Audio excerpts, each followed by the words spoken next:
Nang nagkaroon ako ng atake sa hika, si Ryan ay masayang nakikipagsayawan sa kanyang sekretarya sa gitna ng banquet hall. Kahit na ako ay nahihirapan at tila malapit na sa koma, hindi siya nagpaawat, nakayakap pa siya sa kanyang sekretarya, abala sa pagbulong ng matatamis na salita at pagtawa sa daan pauwi. Sa loob ng kotse, napansin ko ang isang singsing na diamante sa compartment ng pasahero. Bago ko pa man masabi ang anuman, agad niya itong kinuha at sinabi, "Chloe, hindi ito para sa'yo." Nang makita ang tindahan ng mga damit pangkasal sa harap, sinabi ko ng kalmado, "Pakihinto ang sasakyan. Kailangan ko na talagang ibalik ang custom-made na wedding dress na iyon." Nang makababa siya ng kotse, tumalon siya sa akin at inihagis ang isang coat sa aking mukha. "Chloe, itigil mo na ang iyong ugaling pagiging makakalimutin. Alam kong siya ay isang malinis na tao at ayaw niyang may naiwan na bagay sa kotse." Napansin ko ang coat sa lupa at sinabi, "Hindi ito akin." Nang marinig ito, humupa ang galit sa kanyang mukha. Kinuha niya ang coat at maingat na tiniklop ito. Alam kong kay Candy ito, at tuwing may naiwan siyang bagay, nagiging dahilan ito ng mga pagtatalo sa amin ni Ryan. Pero sa pagkakataong ito, hindi na ako nagreklamo. Ibinigay ko ang aking numero sa shop assistant. "Tamang-tama, nakarating ka," sabi ng shop assistant, "tapos na ang iyong gown at handa na para subukan." Bago pa man ako makatanggi, pumasok na si Ryan sa fitting room na ang mukha ay malamig. Makalipas ang 10 minuto, nakatayo ako sa harapan ni Ryan, suot ang wedding dress. Tumingin siya sa akin ng may pang-uuyam. Hindi ako tumutol. Sa halip, humiling ako sa shop assistant na kunan ako ng litrato. Sa sandaling iyon, tumunog ang cellphone ni Ryan, ito ay ringtone ni Candy.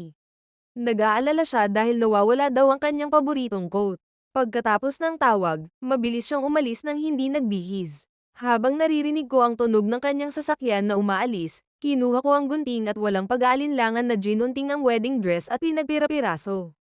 Nang ako ay nag-aayos ng aking mga gamit ng 1:30 ng umaga, tumanggap ako ng chat mula kay Ryan. Pagkatapos ng 8 taon ng pagmamahalan, siya na ang nag-initiate na mag-update ng kanyang lokasyon. Tumigil ako at hindi sumagot. Pagkatapos kong magayos, nahiga ako at mabilis na nakatulog. Kinabukasan, nang umuwi si Ryan, nagkataon na nakita niya akong naglalabas ng basura. Tinanong niya ako, "Sira ba ang cellphone mo?"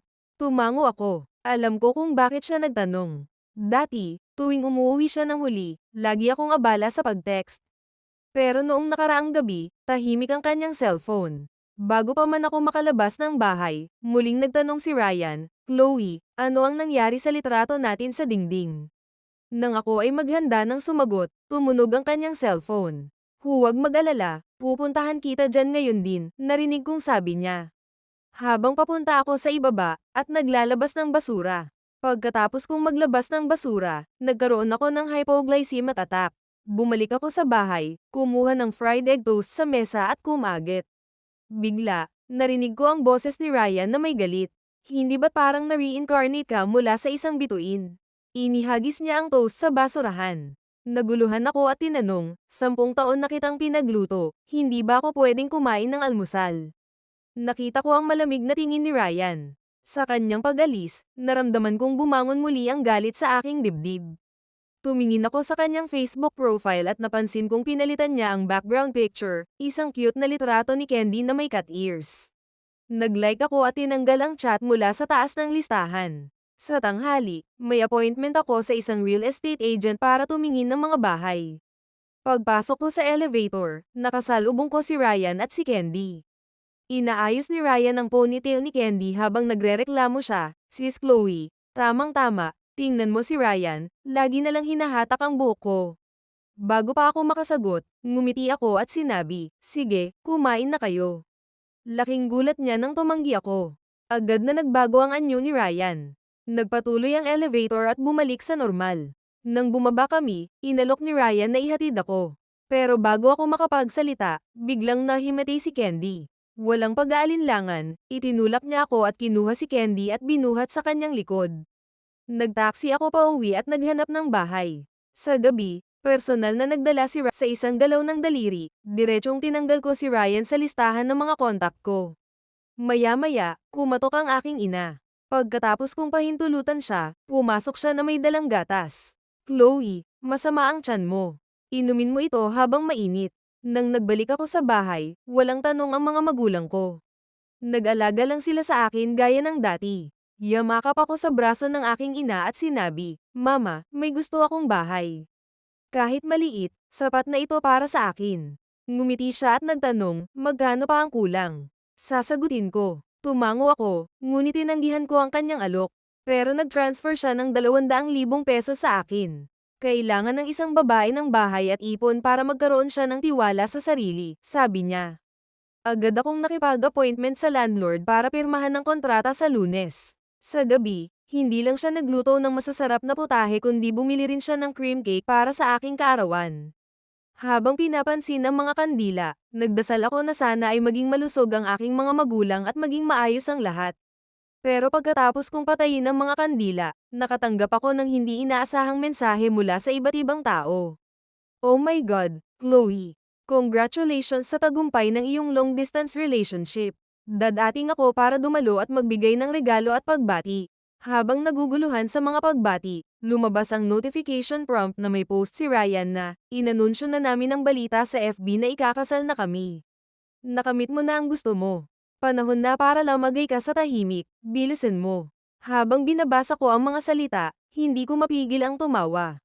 Hanggang ngayon, ang sitwasyon ay tila nakakatawa. Naalala ko ang aking ina, wala pa siyang alam sa mga pangyayaring ito dahil hindi niya tinatanggap ang friend request ni Ryan sa kanya sa FB. Ngayon, nagpasalamat ako sa kanyang indifference.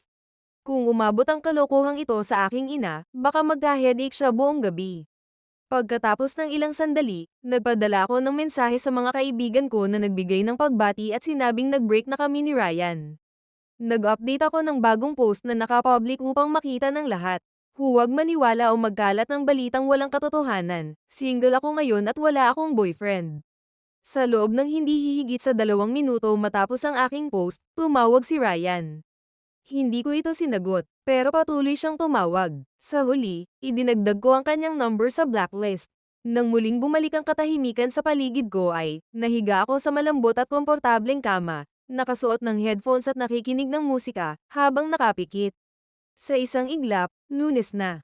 Matapos ang masaganang almusal at tanghalian na niluto ng aking ina, mabilis akong umalis at dumating sa Housing Transaction Center sa tamang oras. Habang nakahanda na kaming pumirma ng kontrata ng landlord, biglang tumunog ang cellphone ng landlord. Matapos niyang sagutin ito, nagulat siyang tumingin sa akin at nagatubiling ibigay ang cellphone. "Chloe, may tumatawag sa'yo. Alam kong malawak ang koneksyon ni Ryan at napaka-abilidad niya, pero hindi ko inasahan na gagawin niya ang lahat ng ito para lang makausap ako." Naghanap ako ng tahimik na sulok at hindi na nakapagpigil. "Ryan, nakakainis ka. Hindi ko akalain na magiging ganoon ang tono ko, malamig at walang pasensya." Matapos ang ilang sandali ng katahimikan, nagtanong siya sa isang malalim na boses, "Chloe, bakit mo nilagay sa post mo na single ka?" Kasi, totoo naman, sagot ko. "Chloe, hindi sapat ang susi at sulat para sabihin na hiwalay na tayo. Engaged pa rin tayo. Chloe, please. Isang kang babae na halos mag-30 na. Hindi ba pwedeng maging mas mature ka sa mga bagay na ito? Naka-engaged na tayo, at malapit na tayong magpakasal at magkaanak. Paano na lang ang sasabihin ng mga kaklase natin? Anong mukha ang ipapakita natin sa kanila sa pagdating ng araw ng ating kasal?" Pinigilan ko ang aking sarili na tumawa at sinabing, "Walang kasalang magaganap." "Ano ang ibig mong sabihin?" Napailing siya, malamig ang tono. "Huwag mong sabihin gusto mo talagang makipaghiwalay." Tumingala ako at sinagot, "Oo, gusto kong makipaghiwalay." Tumahimik siya, at sa likod ng tunog ng telepono, alam kong nasa airport siya at malapit nang sumakay ng eroplano.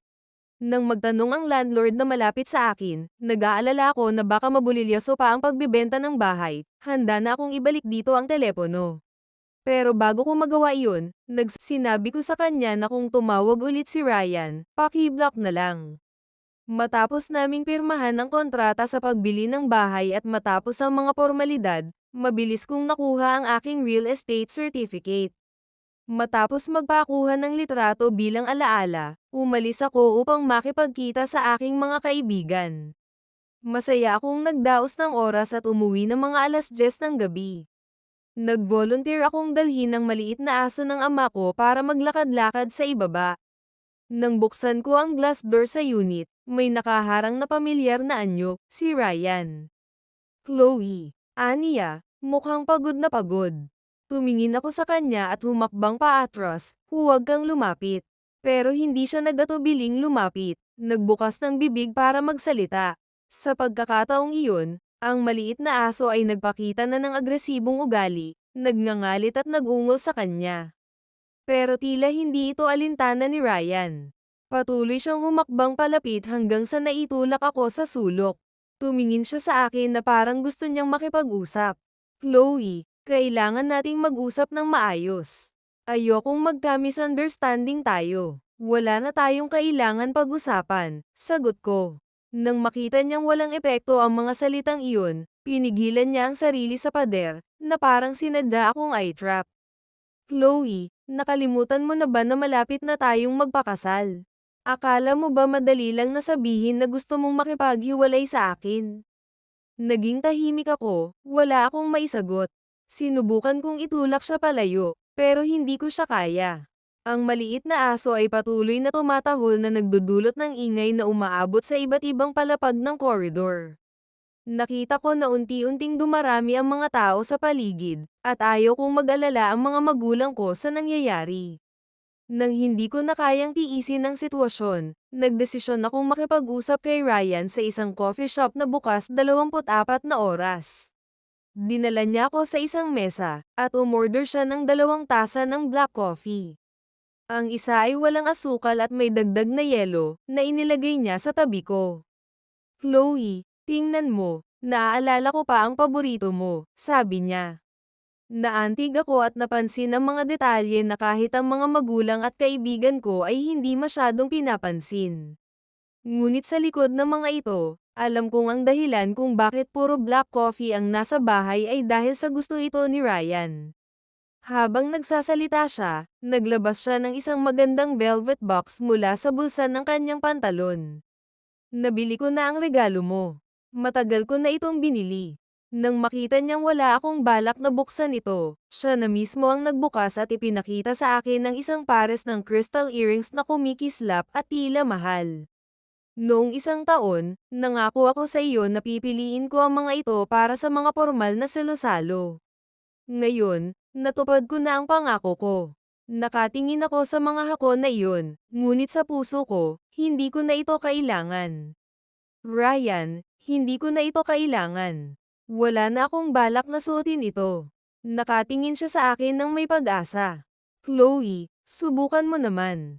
Pero sa halip na suotin, hinawakan ko ang mga hako, ibinaba ito, at pinabayaan silang mahulog at mabasag. Ang mga piraso ng kristal ay nagkalat sa kanyang pantalon.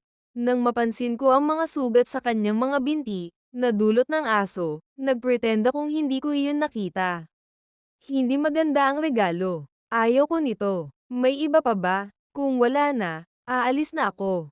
Sa puntong ito, kahit na puno ng kape ang tasa at umaapaw, hindi ito alintana ni Ryan. Chloe, gaano katagal mo pang patuloy na gustong gawin ito at pahirapan ako? Tanong niya habang pinipiga kanyang sentido sa sobrang pagkabahala.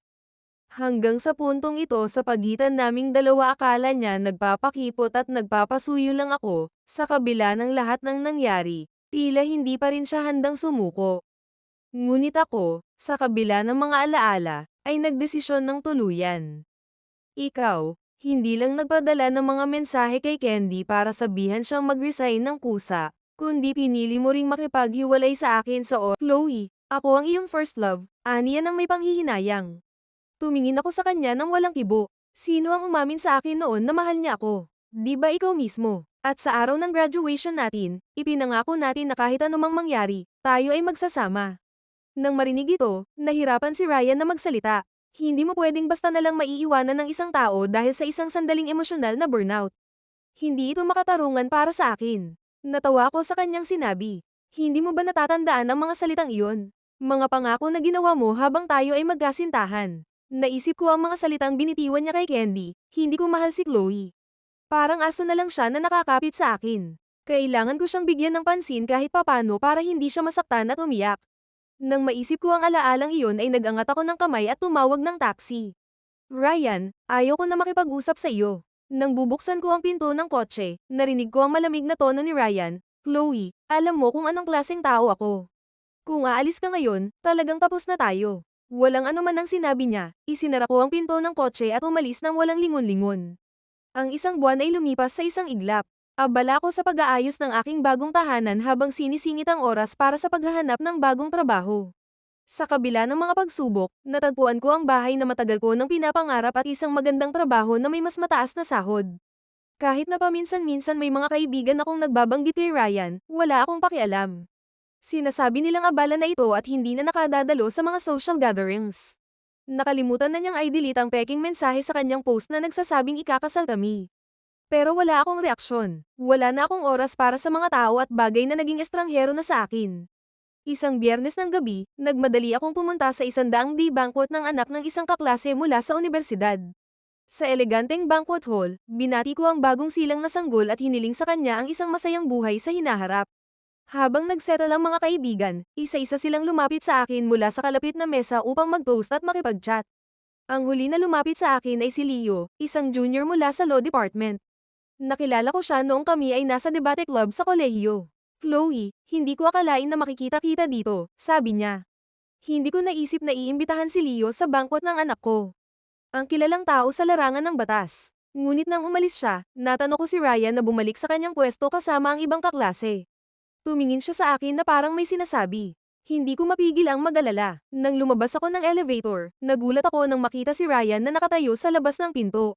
Bakit ka nandito? Tanong ko, ngunit hindi na siya nakinig. Hinailan niya ako palabas ng elevator, hindi alintana ang aking mga pagtutol. Chloe, panalo ka na. Sige, sumasang-ayon ako sa anumang gusto mo, basta titigil mo na ang pag-iwas at pagpapahirap sa akin. Sa kabila ng kanyang mga salita, nagtanong ako, Ryan, hindi mo ba naiintindihan ang simpleng salita? Ilang beses ko bang kailangang ulitin na naghiwalay na tayo? Umalis ka na. Nagsimula akong maglakad palayo, ngunit patuloy pa rin siya sa paghabol. Alam kong kailangan kong ipaglaban ang aking desisyon. Sa puntong ito, naisip ko na tama na ang kanyang mga laro. Tapos na ang aming kwento, at oras na para sa akin na magsimula muli. Kahit anong sabihin ko, hindi pa rin nakinig si Ryan. Nakatitig siya sa akin, parang sinusubukan niyang alamin ang laman ng isip ko. Sa kabila ng pagsisikap kong makawala, hinawakan niya ang kamay ko at sinubukan akong hilahin papunta sa kanyang sasakyan. Mabilis na sumugod si Leo at hinawakan ang kabilang braso ko. Ryan, ayaw niyang sumama sa'yo, sabi niya. Nang makita ang sitwasyon, ngumiti si Ryan, parang walang pakialam. Alam mo ba, Leo, na ikakasal na kami ni Chloe. Tinanggap na niya ang proposal ko. Anong karapatan mong manghimasok, Ryan, ex ka na niya. Anong karapatan mo para makialam, sagot ni Leo, na nagagalit habang nakatingin kay Ryan. Yung mga bagay na kinalaman sa akin, ay kinalaman din sa kanya, kaya may pakialam siya, sabi ko, ipinapakita ang galit ko. At ikaw, Ryan, isang walang hiya na ex na patuloy na nanggugulo sa buhay ko. Dumating si Candy mula sa sasakyan ni Ryan, nakasuot ng hospital gown. Chloe, anong ginagawa mo? Tanong niya, puno ng pang-uuyam. Hindi ka ba nahihiya? Nakipag-flirt ka sa ibang lalaki sa harap ni Ryan. Ang sama mo. Ikaw ang tunay na masama, sagot ko, sinisigurong hindi siya makakakuha ng simpatsya kay Ryan. Tignan mo, nagmamalinis ka, pero ikaw ang may sakit sa pag-uugali. Chloe, hindi kita maintindihan. Huwag kang ganito, sabi ni Ryan, nagiging palaway. Get real, Ryan. Hindi mo ba nakikita na ikaw ang nagdala sa akin sa sitwasyong ito? Ikaw ang nagbigay ng dahilan para makipaghiwalay ako sa'yo. Chloe, hindi mo kailangan ng ibang lalaki, sigaw niya, pero hindi na ako nakinig. Tumawa ako sa sinabi niya. Parang ang sarap balewalain lahat ng pangako mo, di ba? Parang hangin na lang ang mga salitang binitiwan mo noon. Habang nag-uusap kami, si Candy ay nakatayo sa tabi ni Ryan, pinocenti at nakamasid. Ryan, huwag kang makinig sa kanya. Hindi ka dapat magtiwala sa kanya. Pero tuloy pa rin ako. Wala na akong balak makipag-ugnayan sa iyo, Ryan. Hindi mo na ako kayang pasayahin. Bumalik ang galit sa mukha ni Ryan. Chloe, wala ka na bang nararamdaman para sa akin? Mahalin mo ako ulit, ngunit hindi ko na siya pinansin at tumawid ako sa harapan niya, at binaliwala ang presensya niya, mabilis kong tinawag si Leo at umalis na. Chloe, huwag mong gawing mas madali ang buhay mo. Hindi mo ba naiintindihan ang mga nagawa ko? Sabi ni Ryan, puno ng panghihinayang. Nang lumabas kami ng parking lot, Tumalikod ako kay Ryan at sinabi, hindi mo na ako makikita ulit. Tapos na ang lahat. Habang naglalakad kami palayo, narinig ko ang mga sigaw ni Candy at ang pag-iyak ni Ryan. Pero hindi ako tumigil. Nakaramdam ako ng kalayaan sa bawat hakbang palayo sa kanila. Chloe, huwag mong kalimutan ng mga alaala natin, sigaw ni Ryan mula sa likod. Ngunit hindi ko na siya pinansin. Alam kong oras na para simulan ng bagong kabanata sa buhay ko. Ang mga alaala ng relasyon namin ay hindi na magiging hadlang sa hinaharap. Nasa likod ko ang lahat ng sakit at pagdurusa, at sa harapan ko ang mga bagong posibilidad. Ang buhay ko ay nasa mga kamay ko na, at hindi na ako papayag na masaktan muli. Nakangisi, ngunit puno ng sakit ang boses ni Ryan habang sinasabi, Chloe, tingnan mo ako. Maliban kung sabihin mo sa akin na hindi mo na ako mahal, hindi ko kailanman paniwalaan na gusto mo talagang makipaghiwalay.